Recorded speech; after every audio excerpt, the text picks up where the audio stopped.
Naša lista kandidatov dokazuje, da nam je mar za Maribor in okolico in nasploh za severovzhodni konec države. Mi smo bili tudi že prej večkrat tukaj in danes smo se spet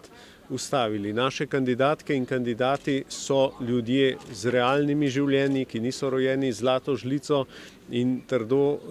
trdo delajo vsak dan in se zavedajo tudi problemov ljudi, vsakdanjih težav, kako se ljudje prebijajo skozi življenje in zato bodo znali te težave tudi bolje razumeti in posledično tudi reševati. Mi smo se v preteklem mandatu dokazali, danes ne bi nihče rekel, da je naša poslanska skupina bila nova skupina v Državnem zboru. Danes po 4 letih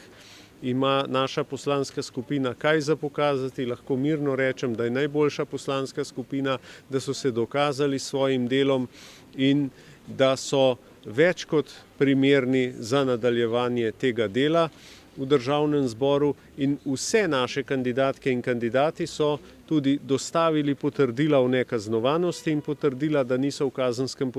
postopku. To je po eni strani simbolično dejanje, ker želimo pokazati, da tako kot je za vsako službo v Sloveniji potrebno imeti to potrdilo, da naj tako velja tudi v politiki. Po drugi strani pa to dokazuje tudi naše iskrene in poštene namene, tudi da se bomo spopadli z razraslo korupcijo, ki je v državi, kajti mi zaradi korupcije letno izgubimo 3,2 milijardi evrov. Predstavljajte si, kaj bi vse lahko naredili s tem denarjem